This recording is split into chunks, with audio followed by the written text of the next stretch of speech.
live, I think. So, as is always the case, if you guys are watching this live, uh, please, please tell me if you can hear me. Every time Windows does an update, I get concerned about this kind of stuff. So, let's see. Okay.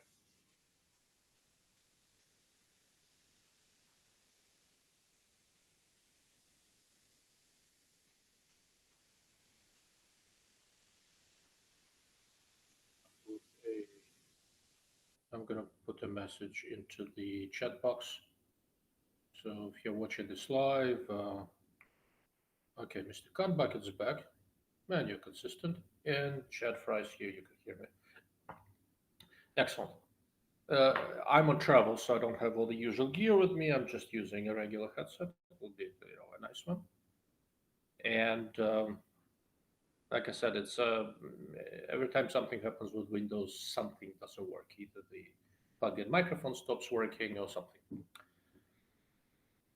Anyway, as you can see behind me, I'm in a hotel room and just north of Dallas. Low volume. Low volume of me speaking, or is this better? Try it like this. Is this better? I should put the microphone into a better spot. Okay, let's hope. What happens is that I travel very light, so I don't want to carry a bunch of gear with me. But okay, switch to headphones and sounds good now. All right, let's hope that it works. If anything craps out as we talk, please let me know. Since I did a comparatively long live stream last week, hi Mr. Rothman. Compared to a long live stream last week, I am in Dallas. I have a free evening, and I wanted to do a couple of things. One is I'd like to finish up with a couple of questions I had from Mr. Bucket. And two, I had a couple of people here and there ask me about how do you match a day scope to a thermal clip-on. And that seemed like it would be a good thing to talk about, and that is something I can do, I think, I hope, without massive props, without having actual scopes here. I can just show you a picture and kind of talk about it a little bit, and we'll go from there. Okay? Still make sense? Before we start, are there any other questions I should consider? Today it's mostly just what you guys have been asking. And I'm staying in a hotel where they have free beer and wine for the happy hour, so cheers. Just as a general disclaimer, no, I'm not an alcoholic. It just so happens that most of the time when you guys see me, I'm drinking something. Mr. 2MOA Hunter. Oh, yes, sir. And let's see. I've got that, I've got that. This is coming through. I think everything is working adequately.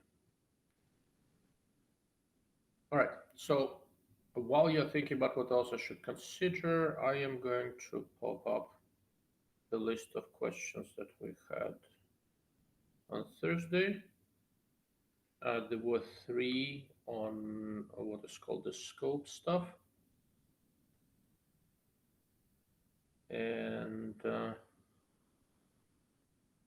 let's start with those. I'm going to put them on the screen, and we'll go from there. Mr. Hunter, Zeiss options or Swarovski options are they good? They're both quite good. It just depends on which exact scopes you're talking about in which applications. If you have specific scopes you're asking about, I can talk about that.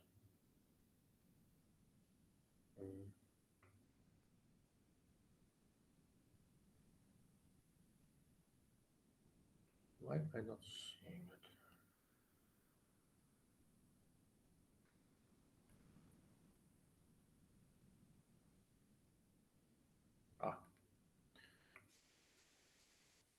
Oh, I see it. There we go. All right, this should work.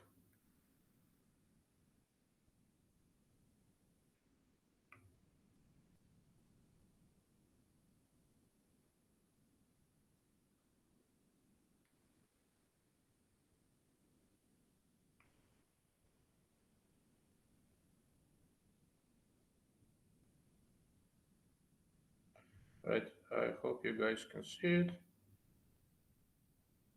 So on the bottom there is there are a couple of things identified as scope stuff. There were three questions that we didn't get to last week.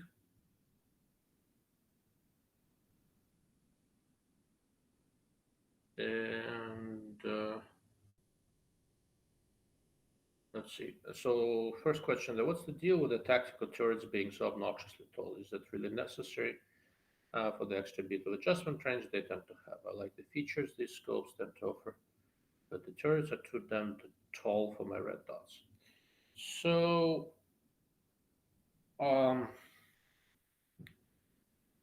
there are some scopes out there with turrets that are not obnoxiously tall. You do not have to have turrets that are so tall, but it kind of depends on how you design them. There are different ways of designing them. There's an internal turret, external turret, or just a stem. Depending on how you design that, sometimes you do need the height. Another consideration is that in a tactical world, usually speaking, people on long-range precision scopes, people don't generally just piggyback red dot sights. It's not that common. If they put red dot sight on, they're usually a bit offset. And if you are using gloves, if you're in Arctic conditions, etc., a taller turret is actually helpful. It's much easier to grab it, adjust it, etc. Another reason to have a larger turret is that if you want the numbers to be comparatively large, so you can see them in the broad range of lighting conditions. So, in other words, it does depend on the design. If you like turrets that are not too tall, consider US Optics, the FDL scopes. The turrets are kind of low and wide, and from a standpoint of just pure use, that's a design I like. Um, But I have to say, on long range scopes, I'm not super picky. Taller turrets don't bother me that much.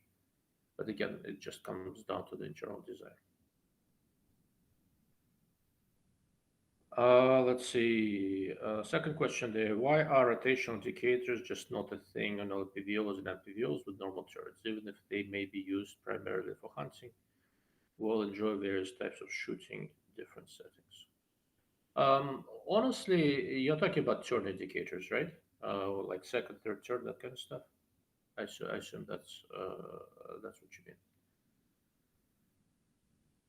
Mostly because nobody asked for them, and because it is extremely uncommon to need them on a scope like that. The basic general purpose criterion there is you're going to be using a comparatively low power scope to, let's say, the practical supersonic range of something like a 308, which is in the ballpark of 1,000 yards, depending on the ammo, depending where you are, what elevation you're at, what atmospheric conditions you have, etc. So the drop you have on 308 that out to, let's say, about 1,000 yards is depending again on the ammo and where you are, is between 10 and 12 milliradian. 10 and 12 milliradian. It also depends on how you zeroed and all that sort of stuff. So what that means is that for the vast 99.99% majority of the applications you have, if you're dialing with a comparatively low power scope, you're staying within 1, 10, or 12 milliradian turn. So the manufacturers, correctly in my mind, do not complicate their lives by trying to add turn indicators and all that.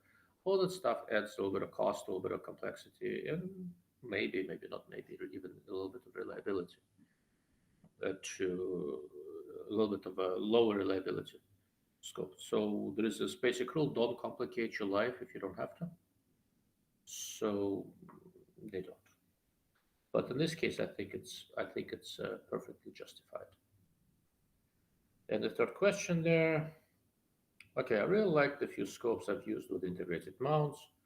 Do you have any ideas on how to produce the auto-leveling functionality of these systems without severely limiting the options for mounting positions? I'm not entirely sure I understand what you mean here. Um, what do you mean how to make a mount where leveling the reticle is easier? Yeah, I don't know what you mean. So I'll let you think about it. Please give me a clarification, and I'll go look at some of the questions we have here.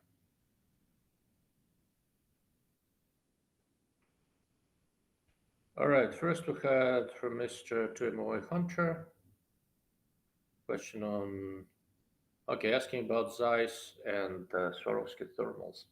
So I've looked at them a little bit. They're nothing special, just the usual OEM thermals. They're not bad. They're not good. They are basically run of the mill. You pay a little bit for the Zeiss Swarovski name. I haven't seen anything particularly interesting there. Leica does have new thermals. I looked at Gen 1. I plan to look at Gen 2 Leica thermals. The first gen were the iRay. Second gen, they did a little bit more of their own stuff. And actually, it looked, no, very, very brief exposure I had. That looked pretty good. I'm going to look at that as well. I liked the original Leica Clip-on. I gave him some feedback on it. It looks like they incorporated it, but I have not yet tested the latest. Right? Since we're talking about German companies, Steiner also has a Clip-on. They introduced Chacho. I have the Steiner Clip-on, and for the money, it's excellent. It's about $3,000 for a VGA 640 by 512 Clip-on with a very, very nice 35mm lens, good menu. So it does look pretty good. With the Zeiss and Swarovski, I've seen them. I haven't used them too much. Leica and Steiner I've used, and I think they're done fairly well. Leica did the user interface and the industrial design very nicely. I liked how they did the thing with the batteries. The image was tuned well from the beginning. Steiner, although they're working with the Chinese OEM, a lot of the contrast enhancement algorithms are their own. So they're getting arguably the best image quality I've seen out of these specific thermal cores. So, but with Zeiss and Swarovski, I can't tell you too much. I've used them, but I've seen them, I've played with them, I haven't had that much use. And also night vision goggle recommendations for civilians. Oof. So I don't spend a ton of time with NVGs. I have a night vision monocular, and I spend a good amount of time with these things for work. But the stuff I do with them for work, most of those you don't. Um, most of those you don't. You can't get as a civilian. A good way of saying this. So a lot of the discussion I see on night vision goggles focuses on the FOM. FOM stands for figure of acted, basically. It is essentially the gain the resolution of the tube itself. And I think that's a little bit misguided. In a civilian world, it is very important, I think. In a civilian world, not all that often have a perfectly pitch black situation, especially if you live in a city. What you do have, you have this mixed light environment, and your night vision gear has to adapt very rapidly without any damage and without slowing you down too much. A few years ago, I wanted to have a night vision monocular for the times when I'm out there camping, pig hunting, all that sort of stuff, which happens at night. And after looking at a bunch of different stuff, I went and bought a Photonis 16M, PD Pro 16M monocular. I don't have a goggle. Monocular is enough for my purposes. But they do have a night vision goggle with that. Based on everything I've seen, Since then, I do not regret my choice, I'll be honest with you, because it has good battery life, it's very light, the housing, the body are extremely well done. It's much better built than many different night vision monoculars and goggles I see there with the plastic bodies that can potentially go out of alignment and stuff like that. So I would look at something with the fastest auto gate and the best ability to adjust to the very dynamic range of real world situations rather than something that works with rather than something that is optimized for the least amount of light. And for me, that was Photonis. I'm quite happy with it. Quality of it and some of the later stuff that Photonis has done is excellent. There are three primary manufacturers of image intensifier tubes and associated gear. The best ones arguably come out of L3.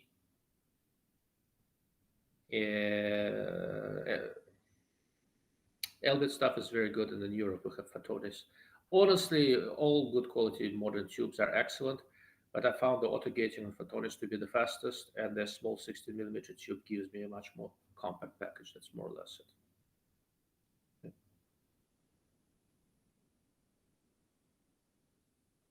So Wolford is saying, I nerd out a lot. Okay, there you go. This way you'll see the comments in the video. Wolford is saying that he's looks a lot of these, and it's typical PVS 14 for 3-4K is ideal. Yeah, it's a perfectly reasonable take. Like I said, what I was looking at is the fastest auto gain and ability to adjust to light changing, because that's I live in a city, and that's how it works.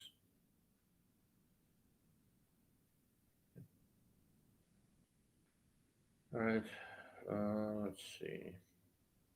Wolford, I mean, I don't even reset turrets in most LPVOs. Correct. With most LPVOs, although with not all, I will shoot reticle only. There are some exceptions with a March 1 to 10. It's a very, very nice turret. So for longer distances, turret works, although you can do things with a reticle. But as you go into MPVOs, you can make a pretty solid argument that they can be set up differently. As far as a reticle turret setup, probably one of the better ones I've seen was a Schmidt and Bender DLCC.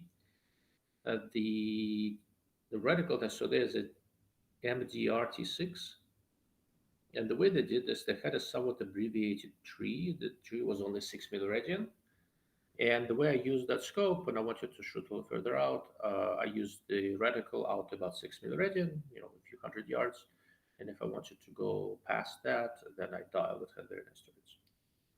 I think a single turn, 10 milliradian turn with zero stop combined with some sort of abbreviated tree reticle would probably be the ideal general purpose LPVO setup. But reticle R is arguably more important than the turret in this case, because mostly you're trying to go fast. Mr. Cunt Bucket clarifying. That one's a loaded question. Basically, the scopes I've used with integrated mounts are pretty much level right out of the box. I assume the systems aren't more popular in the US.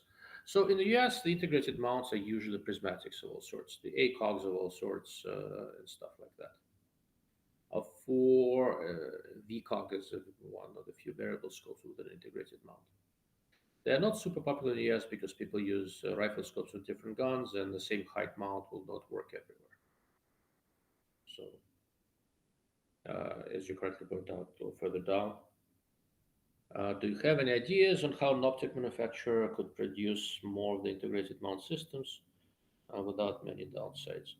Yeah, sure. So, if I don't know if you've ever tried them, if you look at how Primary Arms ships their compact prismatics of all sorts, they basically have the scope and it's integrated mount that works with anything from a compact ACOG style, and then they have a Picatinny clamp, and then there's like 4 or 5 different risers in between that give you different heights and offset front and back, etc.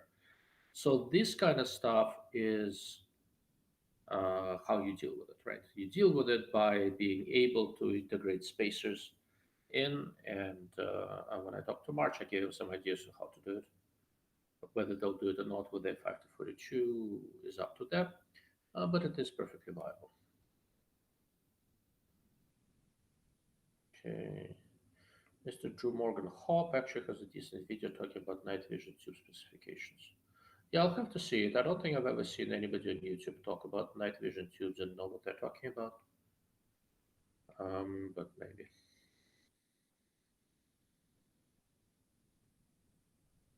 Kyle, what Clip-on man USMC issued a few different ones and what day scope? Yeah, that was a comment on the earlier questions on what the USMC uses. They use quite a few. I'm not as familiar with some of the older stuff. I'm familiar, very well familiar with the new stuff, something called the FWS family of weapon sights. But if you wanted to get into detail on that, I first need to do a good overview of what has been publicly released and what hasn't. Work stuff. Kyle watched Hops Elkin video. It was sad and clickbaity. There's no business reviewing night vision after I saw that. Okay, perhaps I don't know the guy. Kyle, what gen night vision has everyone got? If you're doing night vision, you need to do Gen 3 or later, but it's not standardized. The one I have from Photonis is what they call 4G, but it has imaging performance is Gen 3, just with much faster auto gating and also much broader spectral response. If you're playing with IR lasers and stuff like that, broader spectral response really helps because you can see all sorts of different pointers you cannot see with a conventional night vision.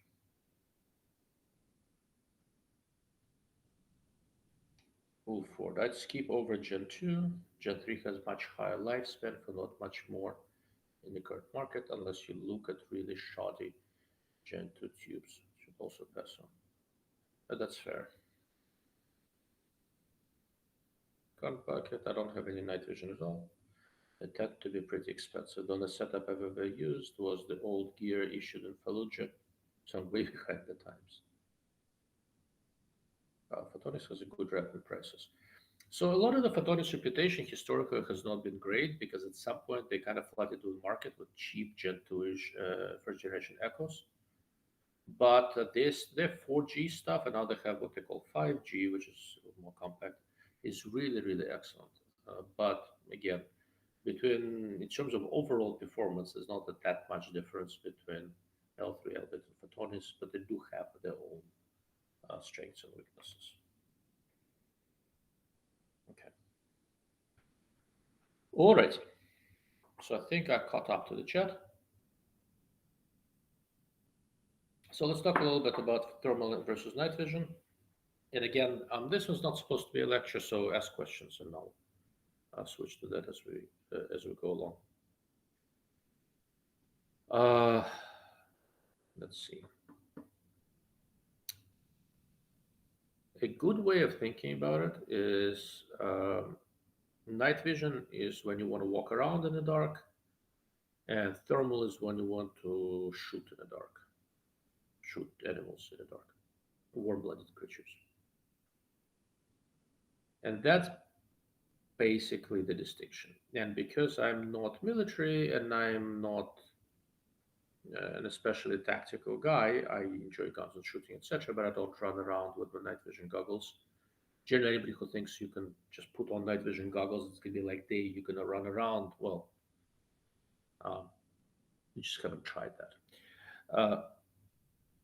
For me, I use thermals a lot more, right? If I want to go shoot a pig or find somebody in the dark, for me, a thermal is arguably a more useful thing.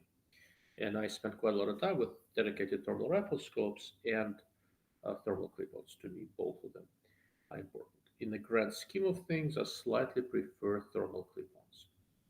And one of the interesting things that I keep on hearing is people discussing what kind of a day scope magnification they can use with a particular thermal clip-on. One guy will go, "Oh, it works up to this, and then up to this," right? And then they'll have a wild argument of how, with the same clip-on, one guy was able to take his day scope up to 6 power, another one was able to able to go up to 4, and they're like this close to having a fist fight over it, where the argument is essentially nonsense. The argument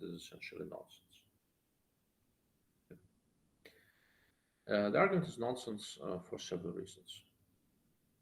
One is that thermal riflescopes or thermal clip-ons are essentially digital weapon sights.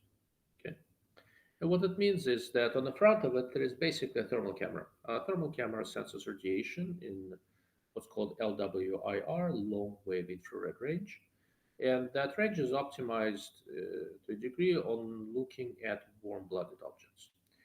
The thermal radiation emission of all objects we have is controlled by their temperature. There's something called the Planck's function that neatly displays at what wavelength a particular object emits the most radiation. And it just so happens that for warm-blooded animals with roughly the body temperature of animals we hunt, or humans for that matter, the peak emission is in around 9 micron range. 9 micron is the wavelength, and the long wave infrared goes roughly from 7.5 to about 14 microns. Have you guys ever heard of a Planck function? Do you know what that is? You want me to put one on the screen and explain? Or is that too nerdy? What are your thoughts? You want me to do a Planck function or not? Yes? No? Maybe?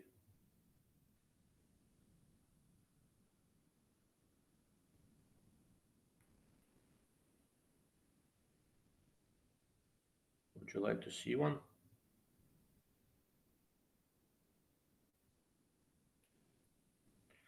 I made a simple Excel Planck calculator at some point, and I am sure I'll find it if I look.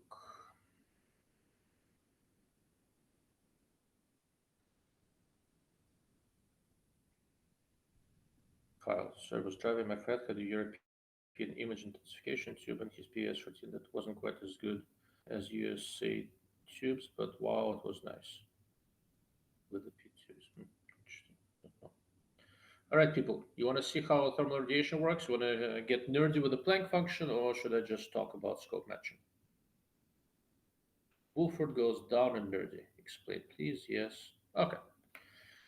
So I have this Excel that I use to tabulate the data for different thermals. Every once in a while, I show you guys a spreadsheet from that, a snapshot from that. And I just copied another tab in there that shows you a Planck curve. So this is the table that I use, all the different thermals I look at. I put some basic specs here and do the nerdy thing where I plot them all out, stuff like that. Should be able to see it now. There you go. So there we go.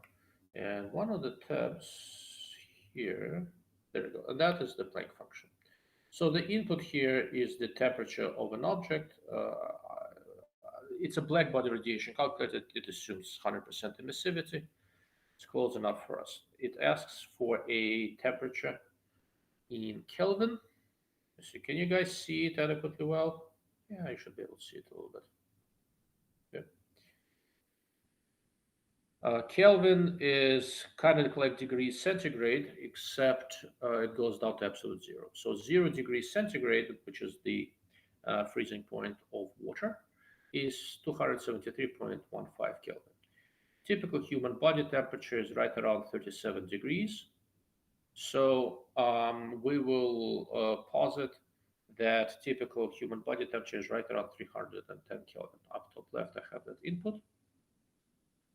And here I have, let me change the format. All right, let's.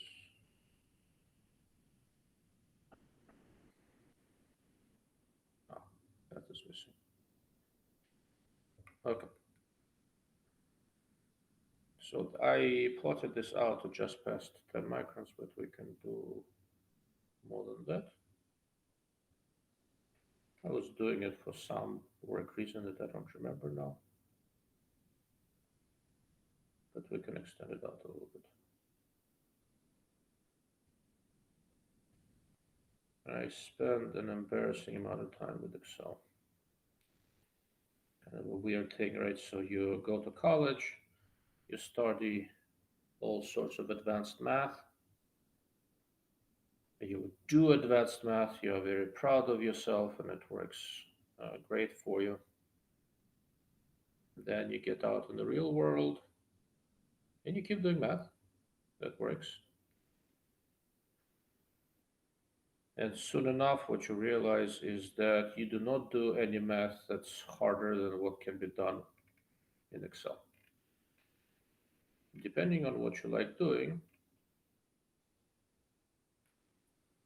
you may or may not be happy about it. I basically stopped doing purely technical work about a decade ago. I'm half technical, half management, leadership, etc. So I don't do anything harder than Excel, which is sometimes okay and sometimes not. But anyhow, so this is the radiant power. It comes out of an object of a roughly human body temperature, wavelength. On the bottom, the visible range is all the way down here. You should be able to see my mouse. And there is no real emitted radiation that you can see from a normal animal in this range. If you have a cooled midwave camera like the iNods, the HISS, and all that, they work in the 3 to 5 micron range. So that would be roughly here. There is comparatively little radiation here, but also very little background, and they're very sensitive cameras, and they can see. All the uncooled stuff works basically from about here on out. I didn't plot it all the way at 14 microns. I'll adjust it later, it doesn't matter. And notice that the peak emission for a typical animal body temperature is right around 9 microns, somewhere here. And this is where all these uncooled cameras are optimized. Okay. Is this all making sense?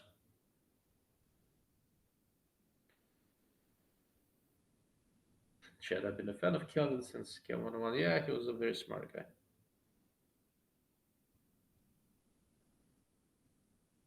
Refresh versus resolution, we'll talk about that. Carl says volume is low. Somebody earlier was complaining volume was low as well. I guess I'll try to keep the microphone in front of my mouth. Hopefully this is better. All right. Well, it's still following. Very good. So now I'm going to go to the model, and I am going to change a few things up. Okay.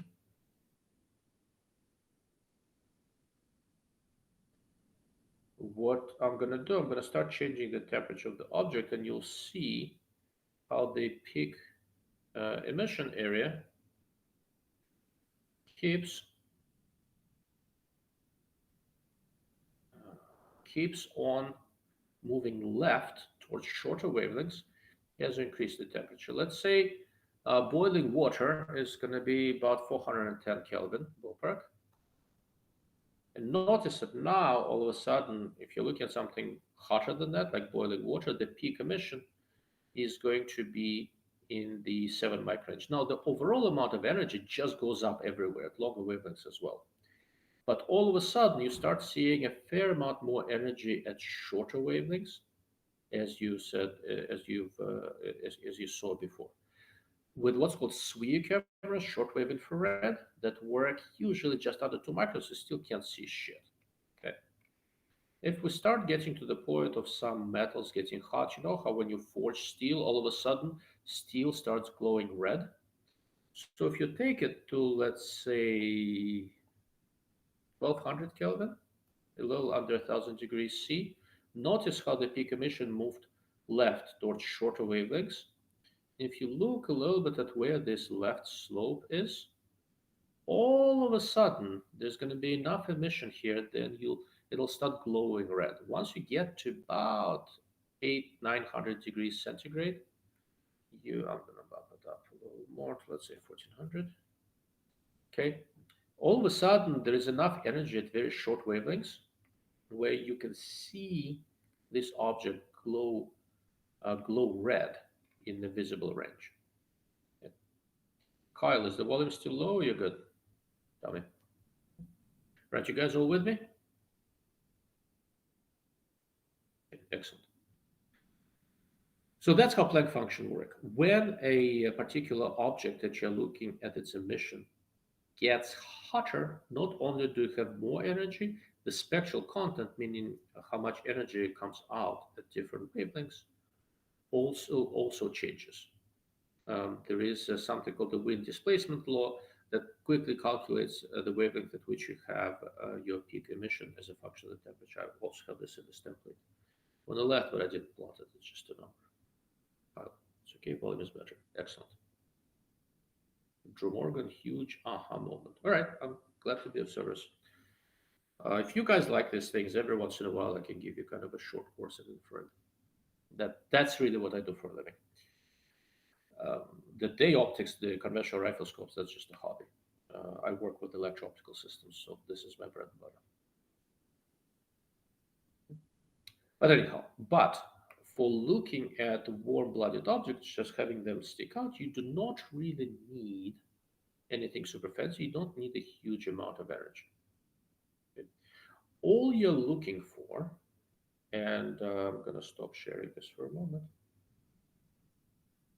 Wavelength is getting short enough that's on the edge of visible. Correct. That's why when something gets really hot, you first see it glow red.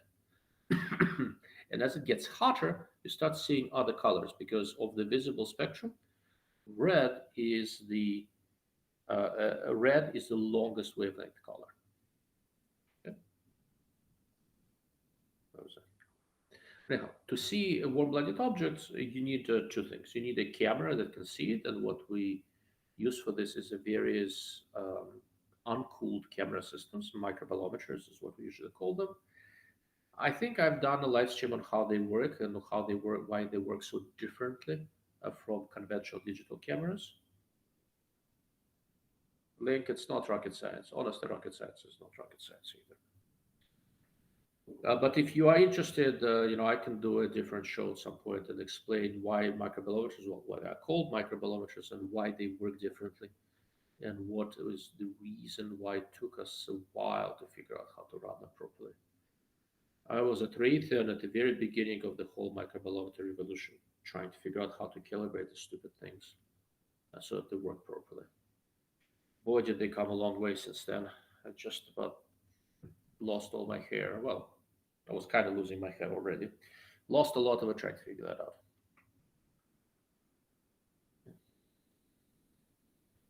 Kyle, that was my next question. Cooled versus uncooled sensors. All right. So if there is a question on that, let's do 2 minutes on it.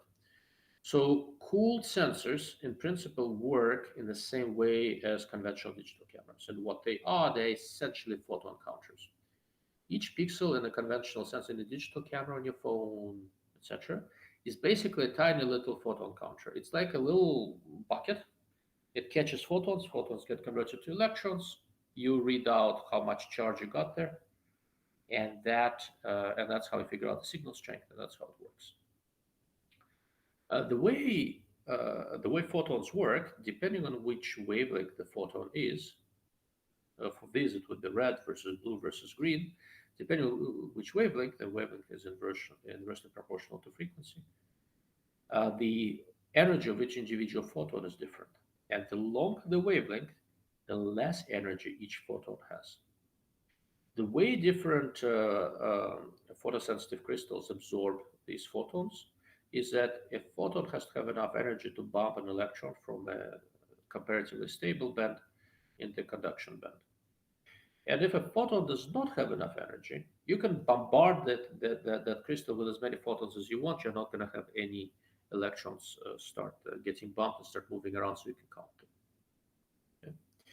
Okay? And at long wavelengths, And this amount of energy you need to bump an electron from a steady state position into a conduction band. It's called a band gap.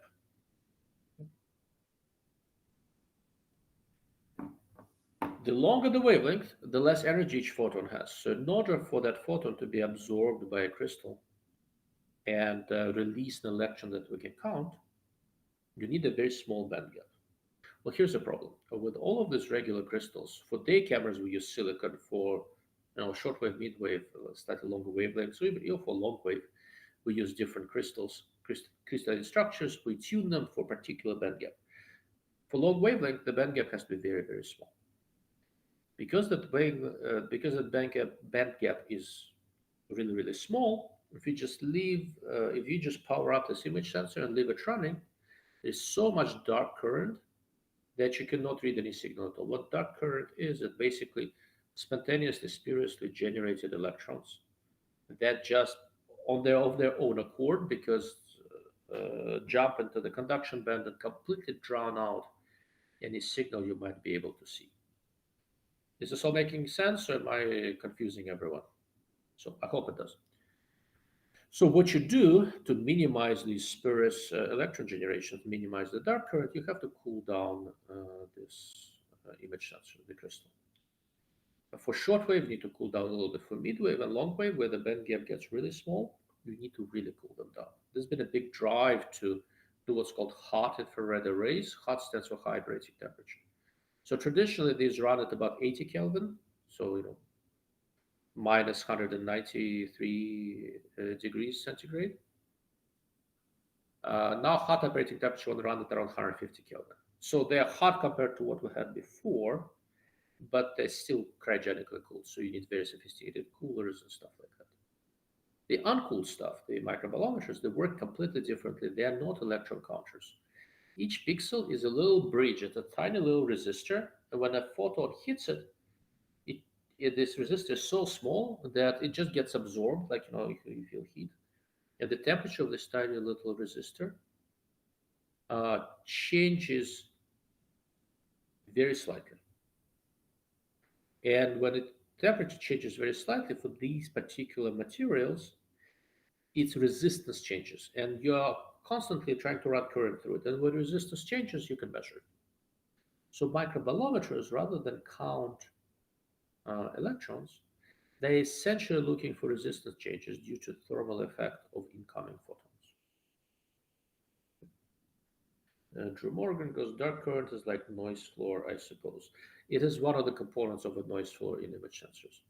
At warmer temperatures, it's a dominant component. For example, you know how with digital camera, conventional digital cameras, sometimes when it's very hot, you see more noise in the images. Dark current in a silicon-based image sensor doubles approximately every 6 degrees centigrade. So just something to keep in mind. Okay. All right, Kyle, I hope this makes sense. Again, if you want, I can go into more detail on it, but I think for the time being, I am going to wrap up with this part of it, and we'll talk a little bit about thermal clip-ons and day scopes and the matching between them and what affects it. There is no simple answer, just use this, although I can obviously have recommendations. I'll put a couple in the video description. It's more of a general considerations, general guidelines. So first, I'm kind of in the middle of my said hotel dinner here. So I'm going to ask you guys a question, and then I'm going to mute my microphone and eat a piece of avocado and ask you to put something in a chat box for a moment. So we have conventional thermal rifle scopes that you just put in a gun and look through it, right? And we have thermal clip-ons that you put in front of a day optic.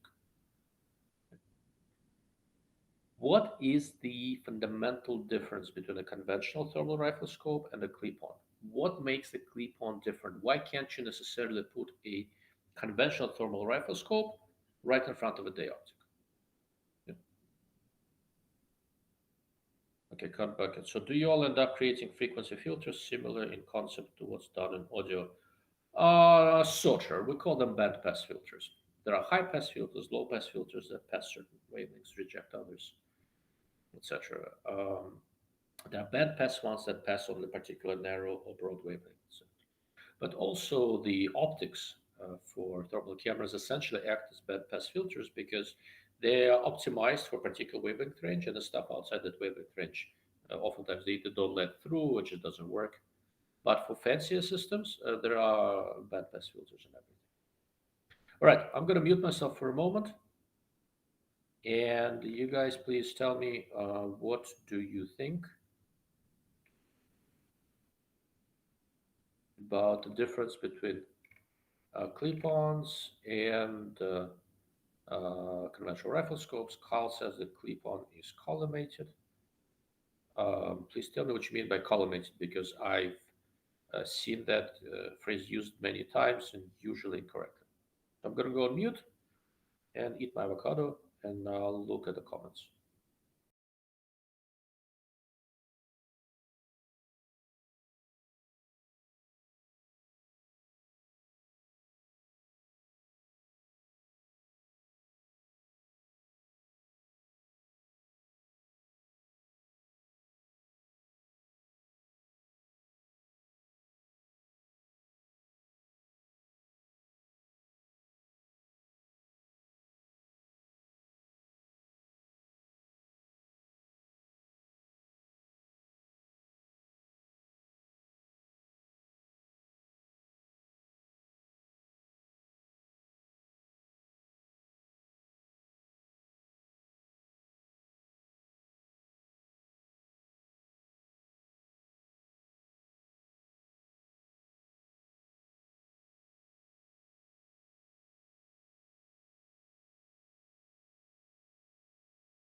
Interesting. Good answers. Some of them are even correct. Oh, really good questions. I like it. Very nice. Right, Kyle, if you're here, please explain what you mean by the clip-on being collimated, because generally speaking, that is not correct, but you may mean something else by collimated. Wolford goes eyepiece optimization and unity magnification to not induce zero shift. So unity magnification is arguably one of the more important things.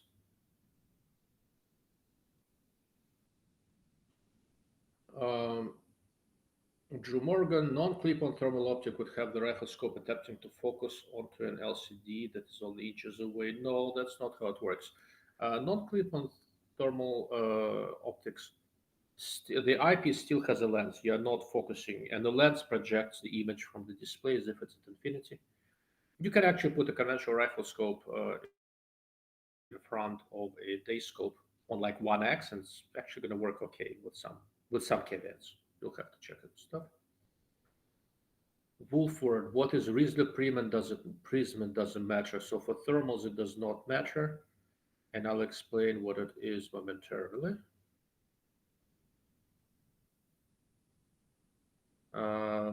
Drew Morgan, I know what collimated means with respect to, say, adjusting Dobsonian telescopes. Very interesting. How about you explain that one? I'm very curious. Kyle, collimated is usually used in night vision clip-ons. I don't remember enough to be quoted, but I think it means centered and used for height and distance from the scope. Kinda, not really. It takes a second for the chat to update on the DLO. So yeah, that's actually a good point. I keep on forgetting that there is a delay when I do this. Sorry about that. All right, good questions. Okay, so I think what I'm gonna do.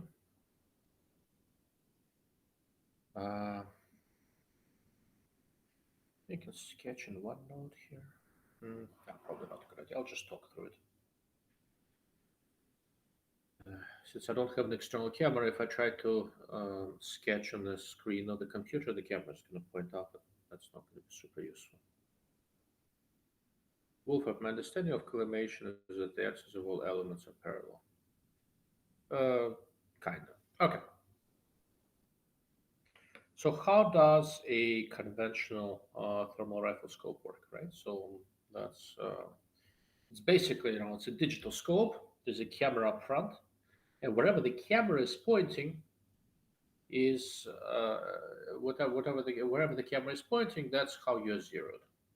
Okay.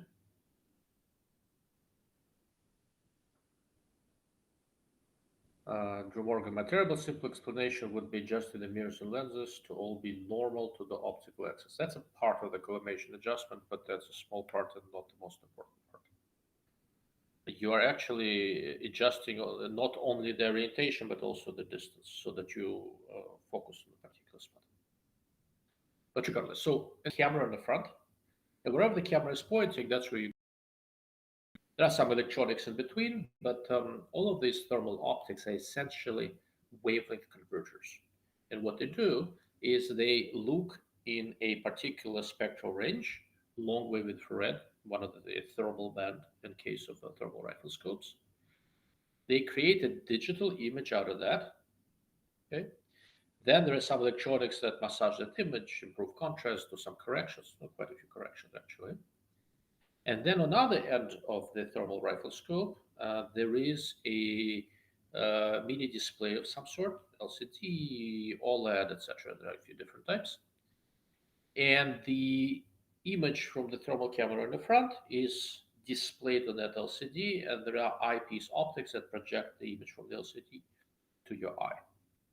And, excuse me. And the way it works with a conventional thermal riflescope is that if the thermal camera is pointing this way and the display in the back is pointing this way, you don't care, because you look at the image and wherever the camera is pointing, that's where the bullet's going to go after the sighting. Okay.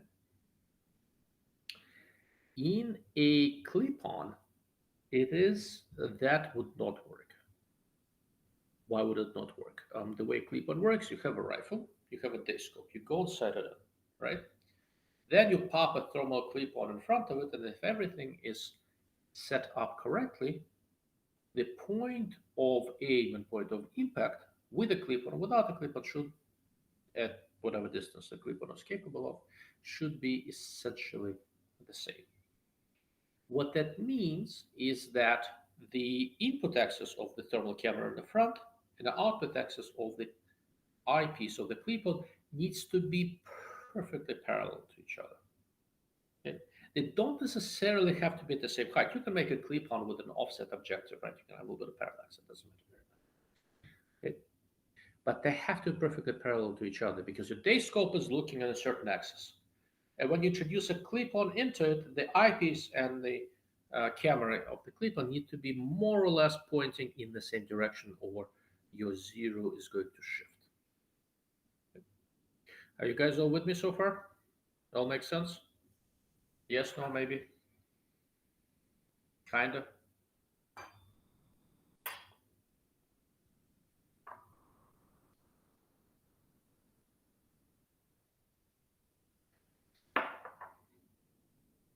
Sorry for chewing.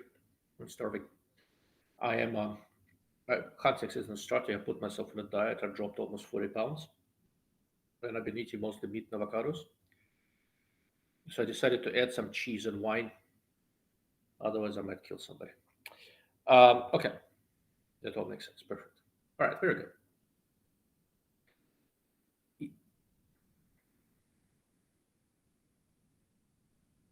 Yeah, you were, yes, you were halfway on the right track. Most people talk about collimating clip-ons, etc. They don't always know what they're doing. But to be fair, I hear of a lot of different problems with aligning thermal clip-ons from people, and I don't fully understand why they're having those problems. There is something they're seeing that I can't replicate, and doesn't make sense to me. I keep on digging into it. We'll see. Right. So the original clip-ons that appeared before we had thermals were the night vision clip-ons, and they still exist, right? And night vision devices are analog devices. In most common night vision devices, like all the PVS 14s and the related different, like, I've played with some night armaments, Clip-ons, a few others. I need to, Armacite makes them, I need to borrow one from them and do an article. But regardless, these are analog devices. The image is never digitized. So you have a lens, it hits the image intensifier tube, gets intensified, the image comes out, and there are some lenses there projecting the image out. So from the factory, the eyepiece and the objective need to be perfectly aligned to each other, or none of this shit's gonna work. And doing this sort of fine alignment is very tricky and also very expensive. So one of the ways to do this originally with all these analog night vision devices was to add Risley prisms. A Risley prism, I can find you a picture, but I think it's on Wikipedia somewhere. These are basically beam steering prisms. I think there is typically 3 elements in them. These are uh, these are basically wedge style prisms. It's a 3 or 2.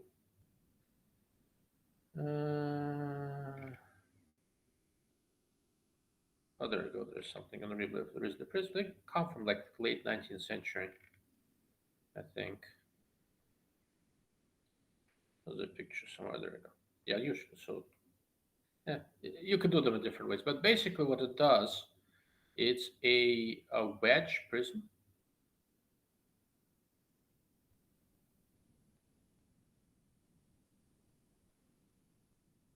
Kyle, 40 pounds of meat and avocados.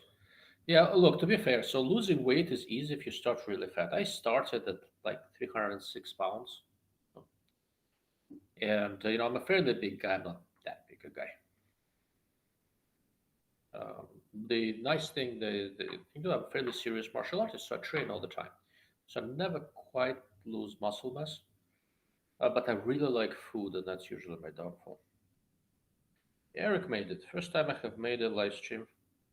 Thanks for all your reviews on the hide. You're very welcome. What was I? Oh, Risley prisms. So Risley prisms basically a couple of different prisms, one after another, and if you rotate one of those prisms, the beam angle that comes out is going to change slightly. So a Risley prism basically is an optical setup that you use to make sure the output of the eyepiece of an analog optical device, like a night vision clip-on, it lines up to what's coming into the objective. And once it's lined up, you should be lined up. Okay. Wolford, is this making sense?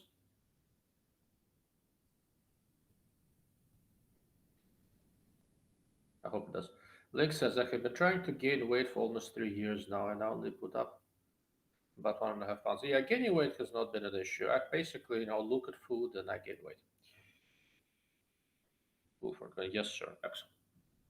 With thermal riflescope, because they're digital devices, you don't need a Risley prism. Risley prisms are fairly expensive. Their alignment is fairly critical. Kyle, oh, wow, I don't want to give away your capabilities, but can I ask what martial arts you practice? You look like a judo guy. I've done judo. Um, I've been doing martial arts since I was, gosh, 9. So I'm 48. So it's been a while, and I've never stopped. I'm primarily a Muay Thai guy, but I boxed a little bit. I've done Kung Fu for many years. I've wrestled and I've done judo. I've trained a lot with different MMA guys over the years in LA and in New Mexico. And as I get older, this year I finally give up. I stopped sparring. I'm slowing down. Getting hit in the head is getting old.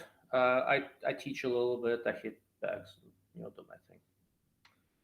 So, but I'm primarily a striker. And the funniest thing is that my strength is not really punchy. I'm not a very good boxer. I kick knee and elbow well. I'm a very traditional Muay Thai guy in many ways. And because I'm big and fat, nobody expects it of me. It's always a rude surprise.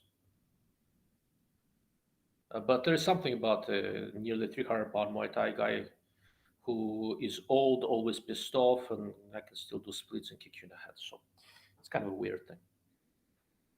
Uh, where was I?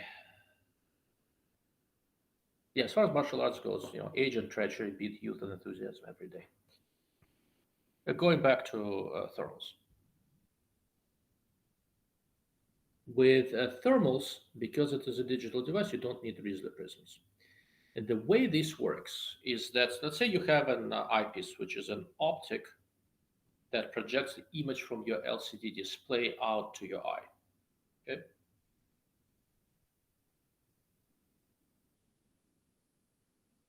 Okay. The way the screen works, the actual image you see is a little bit undersized. The screen can do more. So the image on that little projected LCD is a little bit less, and it's called the windowing. It's a small window, and what you can do, you can move it around on the LCD. It doesn't have to be centered. You can move it pixel by pixel, this way, that way, etc. And this lateral shift in the part of the LCD that is being used produces an angular change in which direction the image comes out. And the resolution of it is essentially 1 pixel. Kyle. Total elements of surprise, age and treachery beat youth and enthusiasm. When Dad used to say that, and he also was a tough, old, round guy. I'm not that tough, I'm just old and round, and I've been doing this for a long time. But going back to thermals. So you do not need the complication of Riesler prisms. And in principle, once you do this alignment, and when you go into the thermal clip-ons and you know how they have you do the shift and all sort of stuff, you're just shifting basically usually where the exact at the center of the output of the window, output on the rear LCD screen is.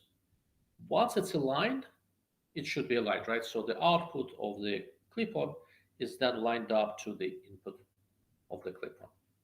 This has been kind of a slightly awkward explanation. Tell me if it makes sense, guys.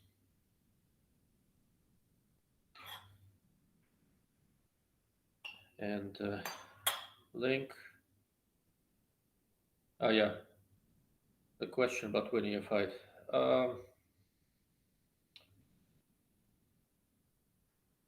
While you guys are thinking about explanation, I'll say this. So I've been very successful in avoiding fights most of my life. Partly because I also don't look like somebody you should pick a fight with. I'm large, angry looking, I speak with an accent. Don't look like a Markle that much.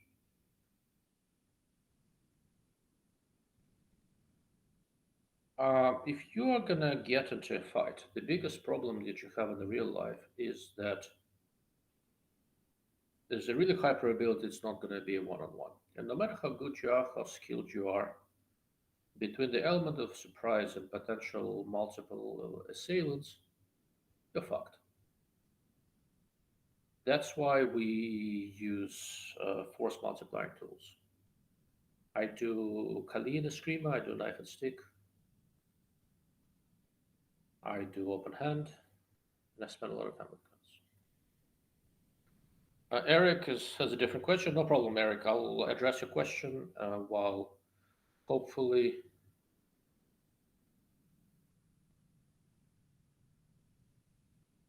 Let's see.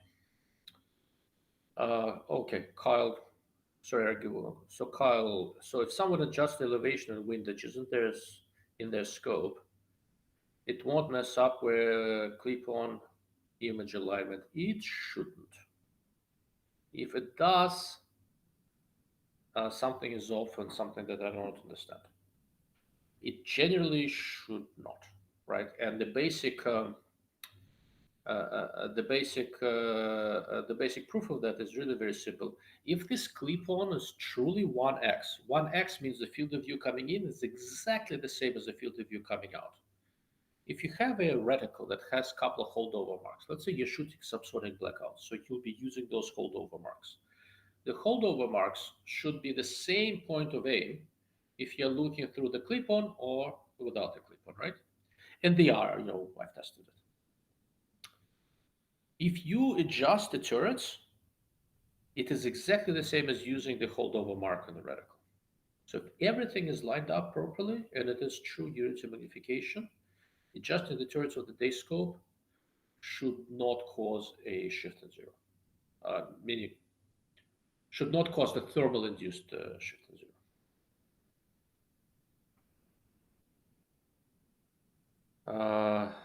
Eric, I don't mean to start debate, but I'm in the market for Schmidt and Bender. I have read in some of the high threads that 3 to 20 was a fix for the shortcomings of the 5 to 20. So you find this to be true. So yes and no. You're talking about the two ultra short scopes from Schmidt, the 5 to 20 and the 3 to 20. And that's actually relevant to the thermal discussion and to the thing that I'm going to get to next. The 3 to 20 was developed for one reason and one reason only, because the German military had a project. They wanted to use the scope of the thermal clip-on, and the clip-on they were using did not work too well with a 5x a day scope. You needed to go to lower magnification. That's why they made the 3 to 20. If you're not putting it behind a thermal clip-on, or if you have a thermal clip-on that can deal with 5x base magnification, many modern ones do just fine. I prefer the 5 to 20. Optically, they're close, but 5 to 20 is really short, and I really like it. Okay, both are good scopes. Other than the issues with the thermal clip-on, I prefer the 5 to 20. There was not too long ago, I borrowed a 5 to 20 from Schmidt, spent like a year with it until they wanted it back. And let me pull up the exact configuration that I used. I love that thing. It was really like optically, there are better scopes out there. You know, when you make a scope that's short, it's tough to keep the image quality really, really good. But it was still very good. It's still a Schmidt. Schmidt usually makes pretty good scopes, and it is unfortunately expensive. If I were picking one up, oh, there you go. It would be MSR2 reticle. I hate all this tremor crap. And DT2 plus turrets, these new turrets that Schmidt came up with, are absolutely spectacular. I'll put it in the chat box. There we go.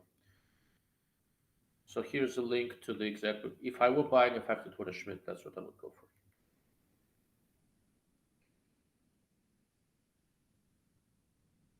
Wolford, so it's pixel shifting on the display to correct the zero, essentially. It's pixel shifting to the display to do what people usually call the collimation of a clip-on. Okay.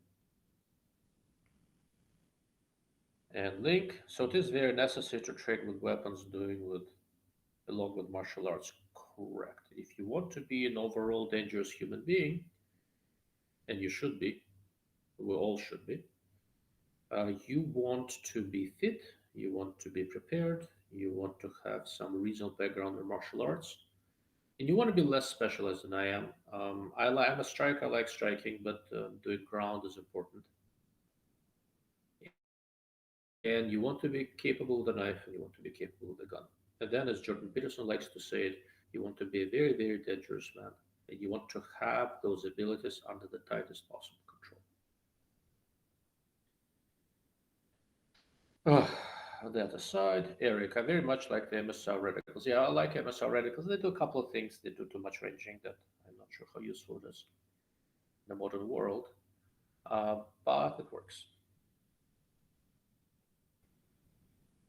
Kyle, so do you have to consider what cant your top rail mount has when you pick up a clip on like a 40 MOA top rail?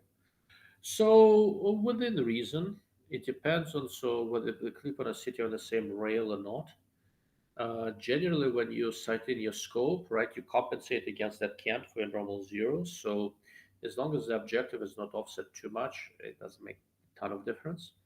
But if it is a dedicated setup where you're not shooting ultra long range, but primarily using it for moderate ranges with a clip-on, don't go with a canted rail. Do a zero MOA rail. Everything's going to line up better. One of the things that happens with a canted rail is that the objective of the rifle scope physically ends up sitting lower. So what you have you have the eyepiece of the thermal come up at one height, and the objective, rather than being lined up perfectly like you have with the zero noise scope, is a little bit like this. You'll still see it well enough, but you may have some image quality issues, etc. But it should not cause a zero shot. That makes sense. All right. So with that in mind, I'm gonna pop my Excel sheet back on where I have a spec table for a bunch of thermal scopes and clip-ons. Okay. Before I do that, any further questions on this? Now's the time. Is this all making sense?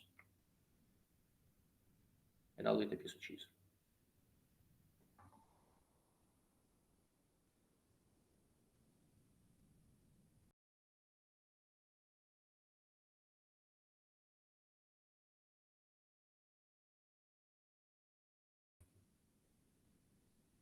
Kyle, totally badass. What exactly is badass? Okay. Uh,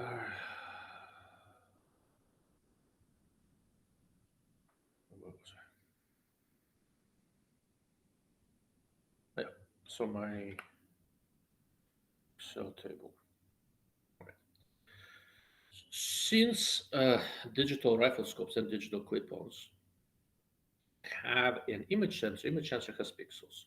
So your basic angular resolution, but you are a badass. I'm a lot of things. I'm not a badass.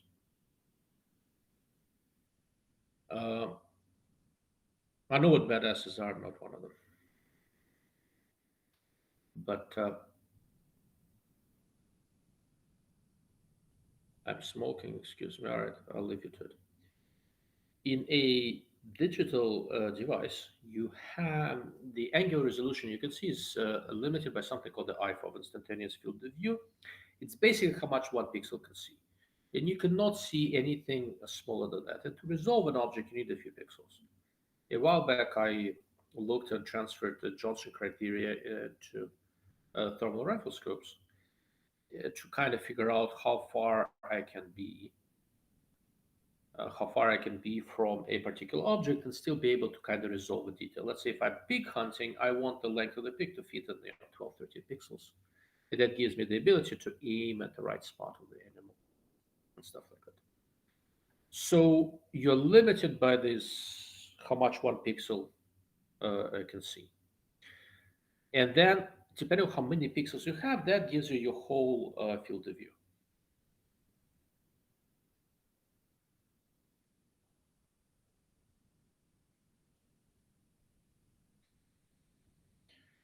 Wolford, glad to hear about Risley Prism. I hear guys bring it up.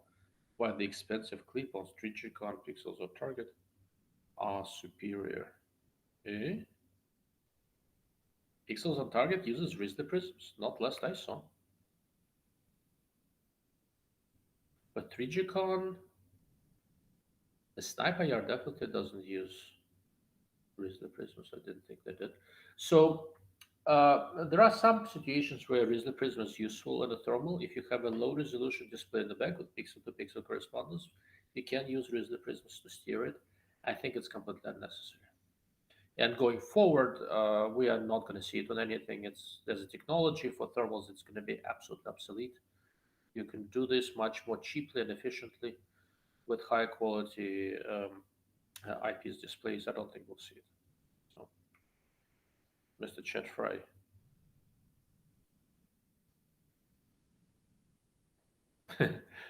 Thank you for the info. Also, you were correct about the Mosin scope holes being plugged in with a harder material. I got one drilled and tapped, and I'm waiting for a new drill bit to finish the job. Yeah, it would whatever the hell they used, they should have used that for the whole receiver. What was I? Yeah. So how accurately or thermals? How accurately you can aim depends on how many pixels you got onto the target. That's why the guys at Pixels on Target called their company Pixels on Target. I know that they're good guys, smart guys. When you, if let's say, there's my Excel, there's my Excel. I am going to bump it up a little bit.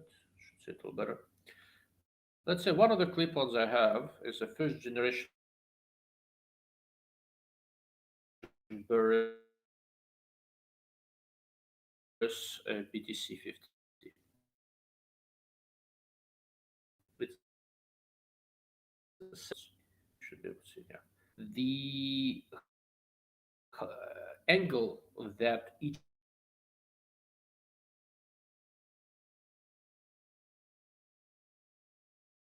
the objective lens. Okay?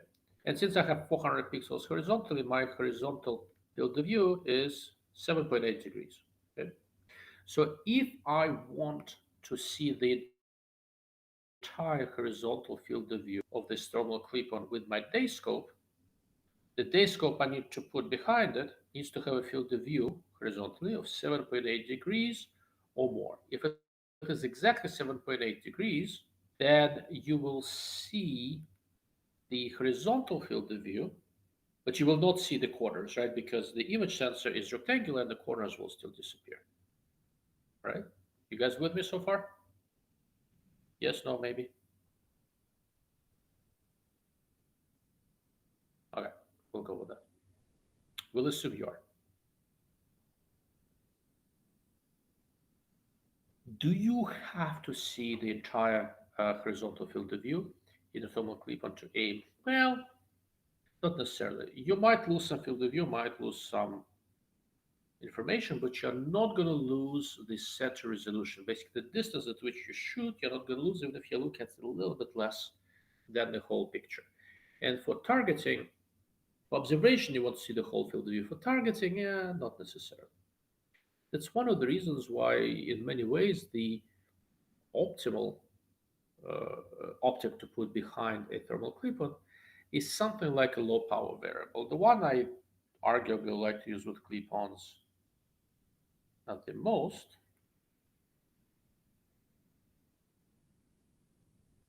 is, I had it got it here, is the size 6, 126 by 24. I have calculated roughly the field of view in degrees and different magnifications, right? And on 3 power, it's about 7.4 degrees, which is fairly close to the horizontal field of view I get with a lot of different clip-ons. Okay? And it so happens that somewhere between 2 and 3 power is the optimal magnification to use with most commercially available clip-ons. What happens if you increase the magnification of your day optic? So what happens is that you basically begin to look at only just the center portion of the rear display of the clip-on. So what you're doing, you're restricting your field of view and you're magnifying each pixel that you're seeing. So you're losing peripheral information, but if you are targeting, look at an animal, you're not losing much. So what people usually do, they bump up magnification until to the point where the pixelation in the image starts bothering them and say, okay, this we can do this much magnification. And it's perfectly reasonable. I usually don't go too high up. What if you want to be able to use higher day scope magnification with a particular clip-on to give yourself more information, make the image a little bit more comfortable? Well, one way of doing this is to take one of the large prismatics and put that behind a thermal clip-on, and with a prismatic you can run slightly higher magnification. You still have your whole field of view and a somewhat more comforting image. And I'm going to show you a picture of that exact thing momentarily.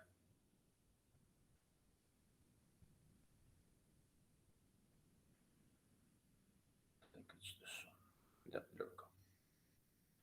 So in this picture, in the bottom, you see a 4-power LCAN behind that same Burris clip-on that I just showed you on the table, and they work beautifully together. The Burris, this clip-on projected field of view is about 7.8 degrees.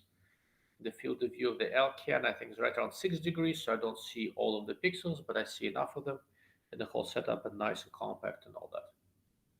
Burris even sells a package deal of this little 3x Burris scope bundled with the Burris clip-on. Now they're on a Gen 2, this is Gen 1. Why? Because the field of view of this little Burris 3 power scope is about 7.5, 7.2 degrees, something like that. It matches sufficiently closely the field of view of the thermal clip-on, and together the combination works extremely well. Okay. Is this all making sense, guys?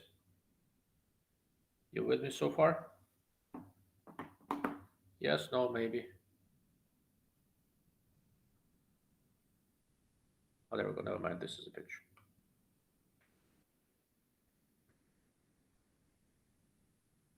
I was half expecting the element 5 to 30. 5 to 30 also works relatively well with the clip-on. It has very similar field of view to the Alcan. I don't remember what it is though. So the angular field of view of the element 5x 6.3 degrees. Yeah, that should work very well as well. Alcan is about 6 degrees. Burris RT3 7.3 degrees.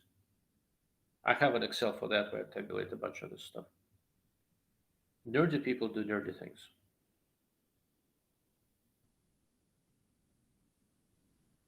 I can show you what that looks like as well, if you'd like.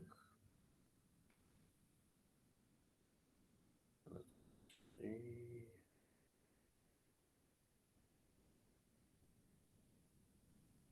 There you go. So I have another Excel where I calculate the apparent field of view of different optics, including the fixed power ones. I'll project that momentarily. There we go. So here's a few different fixed power optics. This is the field of view in feet at 100 yards. This is the field of view in degrees. And the final column is the apparent field of view, meaning the field of view that's projected back to your eye.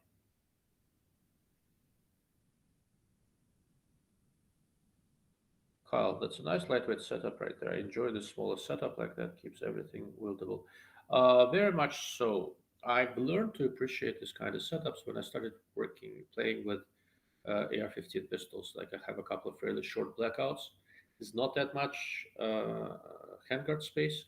Being able to use a much shorter overall length prismatic with a clip-on is a nice benefit, especially if I want to add anything else. Mr. Kanto to Minnesota is here. Thank you, sir. Thank you for joining us.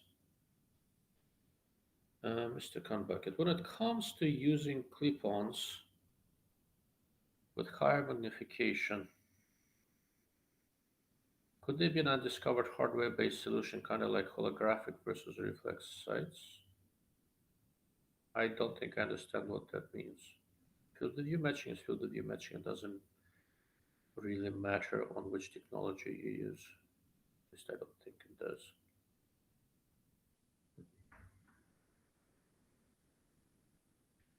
Maybe there's something I misunderstood. You can clarify. Drew Morgan also have a spreadsheet for optics specs. Yeah, I thought you might.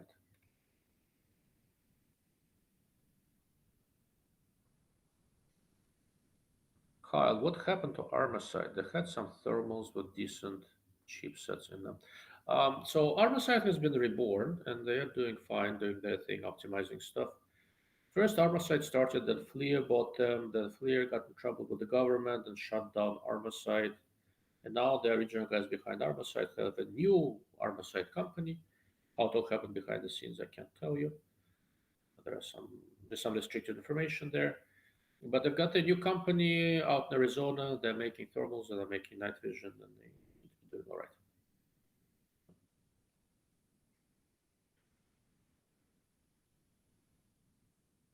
Drew Morgan, I sort of wish Swamp Fox did the version of SIG Bravo 4 since the 3X and 5X prism are very similar to Bravo 3 and 5. Oh, yeah, there is some similarity. Yeah, the solution is refreshing rate. We've been called at like stalled probably at like 60 hertz forever. iRays has some 90 hertz stuff coming. Most of the better commercial ones, depending on whether US or European spec, are either 50 hertz or 60 hertz. US made cores are 60 hertz. European and Chinese scores are very frequently around 50. But I'm beginning to see some 90 hertz stuff coming up. It's not as simple as just increasing the readout rate. Increasing the readout rate is not that hard. If the chipset is designed for it, you're fine. The basic problem is that your integration time, how long you are sensing incoming radiation, also goes lower. Your frame time is less. And because microbolometers that called thermals are not all that sensitive, they're getting better all the time, going much faster unless you have a chance to look at significantly more light, significantly more radiation, gets kind of hard. Okay? So let's see. What are other considerations do we have for conventional riflescopes behind clip-ons? One is, like I said, field of view matching. The field of views need to be comparatively close. One of the experiments I'm planning to do on my blackout right now, because I've been doing the testing, I have the Element Hyper 7, which has fairly short eye relief, like ACOG style eye relief, just under 2 inches, like inch and a half. But for blackout, it's fine. It's 7 power scope, and the field of view is about 5 degrees. So that should actually work reasonably well with a couple of clip-ons I have. So that is something I'm going to do some experimentation with. That's kind of nice. But one potential issue with a scope like Hyper 7 or some other scopes is that if you have a comparatively large objective, and the Hyper 7 has a 50 millimeter objective, at night it's not going to bother you that much. But during the day, since there's going to be a lot of other light coming into the objective, it's going to diminish the contrast of the image you see from your thermal clip-on. So for optimal performance with a thermal clip-on, you're not looking for the largest possible objective lens. That's yet another reason why low power variables do work well, because the smallish objective lens keeps the spurious light from your surrounding from interfering. Go for it. At the end of the day, it's still a camera. You reduce exposure time, less sensitivity. Well, sensitivity is the same, but the reduced exposure time is a real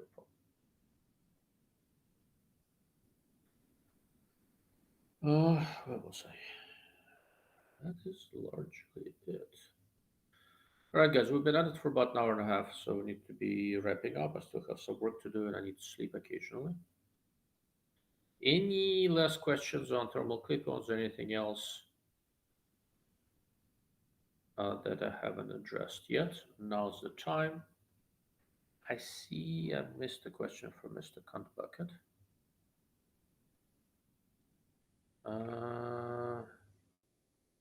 How they perform better for different users, I mean. Yeah, maybe. Kyle, how does suppressor heat and mirage affect the clip-on? Will it get desensitized under high heat situations? Will the rapid cyclic rate of fire on a suppressed weapon? How do they hold a resale?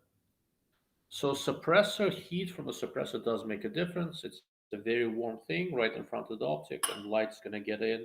It's basically a stray light situation, and it can wreak havoc on the image, give you weird shading, etc.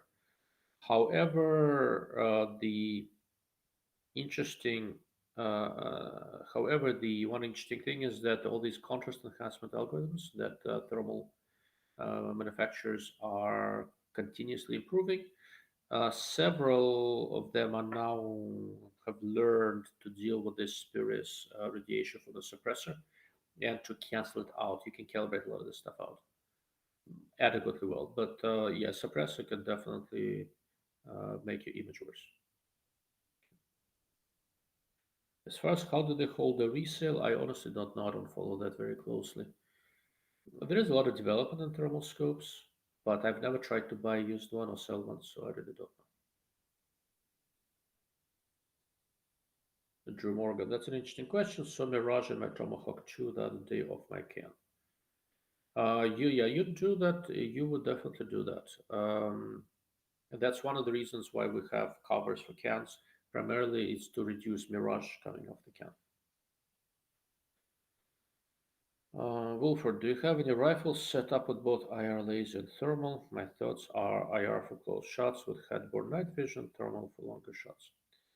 So I do have my home defense gun is a Q Honey Badger set up to run subsonic blackout, and the optic I have on it is the Israeli Meprolite More Pro, and it has a visible laser pointer and an IR laser pointer. But I do not do a whole lot of stuff with helmet mounted night vision, and for home defense stuff, I also don't use thermal too much. I live in the city for the distance I need. I don't need a ton. So what I do is that my Photonis night vision monocular has a flip to side mount, so it sits behind the primary optic, almost like a magnifier, and it can see the reticle and optic that are, there's a fiber optic collector, so it's very faint at night, and it can also see the IR laser should I need it. Generally, I'm not a military guy. I find lasers to be more useful with team tactics, but again, this is not where I'm especially proficient. So for me, the lasers with the VISO IR is just an additional tertiary sighting systems. The sighting system just in case. My the way my house is lit up at night, I don't really need a ton of that. And my primary response is to go to what I've trained with, just a normal red dot sight. And if all that fails, I have second and tertiary sighting systems on that same gun. But otherwise, like I said, a lot of this tactical stuff that guys do with the helmets and night vision goggles, I just don't do it. I'm not trained in it, and haven't really had a chance.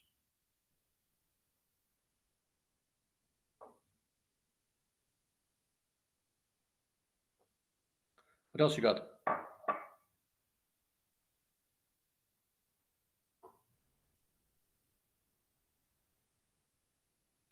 So to be fair, I mean, if I lived out in the country and I had a larger property to deal with, I'd probably reconsider it. But in a suburban home with strategically positioned nightlight illumination here and there, I think that's unnecessary.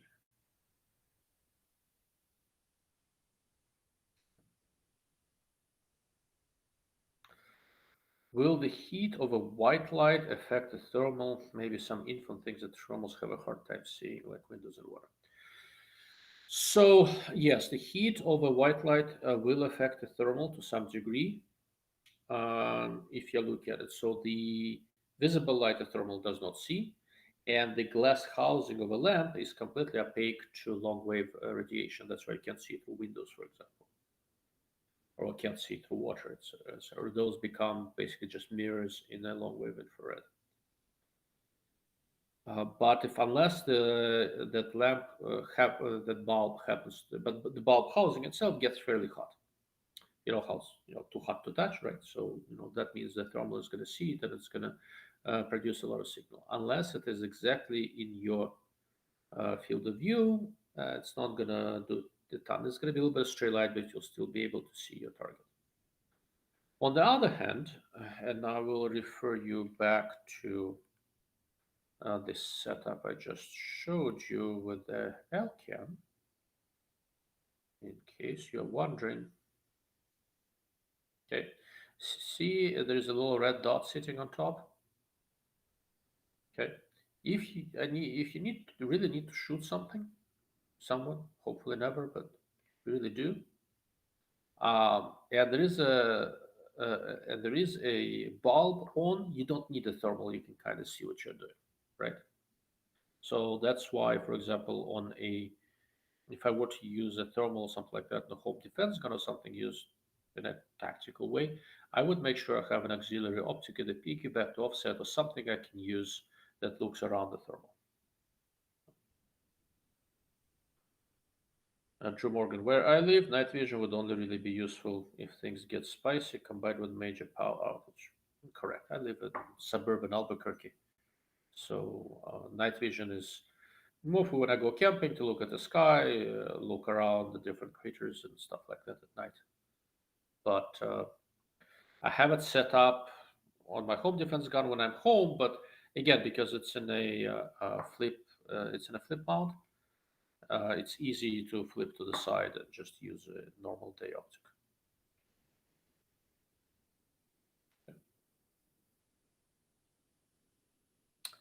All right, gentlemen, I think on this cheerful note, I'm going to wrap this up. Oh, Kyle, I've heard people wear thermal on one eye and night vision.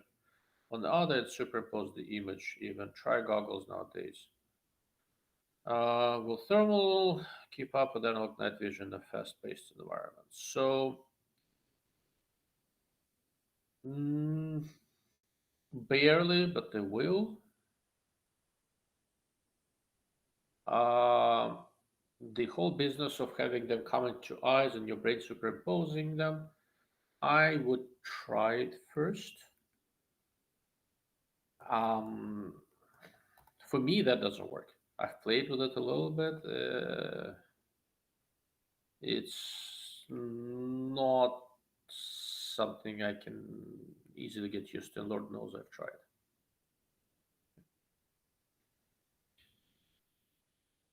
Wolf word.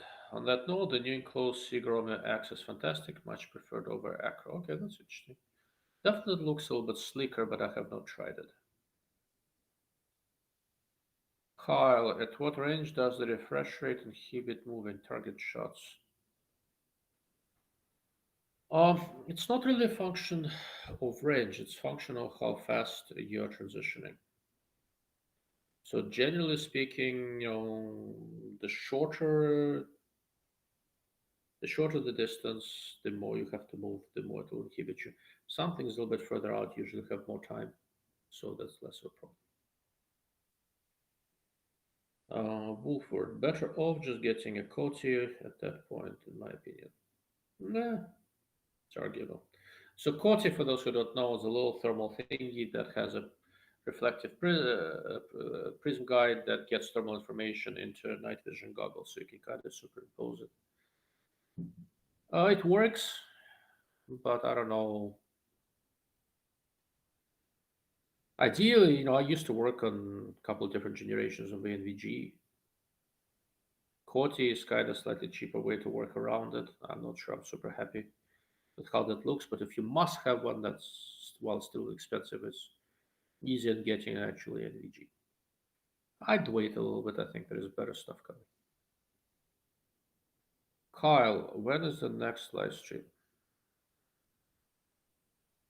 I can't see all the chats. They must be on another platform. Interesting.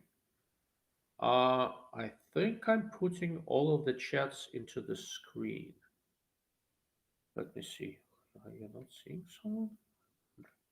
Most of the chats come from YouTube and from my local's website. This one person is watching on Rumble, but I don't see anything from Rumble. And from Facebook and X, I don't see any chats. I'm not sure if it works pulling in questions from Facebook and X. I blessed all of this there just in case, but I think it can only pull in the chat posts from YouTube locals and Rumble. Anyhow, as far as the next live stream, I'm not really sure. Definitely not this week, maybe next, but I'm not 100% sure. I used to do this primarily on Thursdays, but I have an event. I'm in Dallas Monday, Tuesday, Wednesday, and I go home. Thursday night, I have an event I have to go to, so I would not be able to do a live stream. I'm going to do one next week. I don't know for sure yet which day. It's going to depend, on what's happening with my family. And then on the 24th, I've got a pronghorn hunt that I'm preparing for. So I will definitely do a live stream after that to give you guys kind of rundown of how it went. All right. Anyhow, thank you all for sticking with me. I know this was a little bit unplanned and got more than a little nerdy. Keep the questions coming. I do appreciate it. If something else comes up, put it in the comment. I'll do my best to address it if it's within my range. Thank you all, and good night.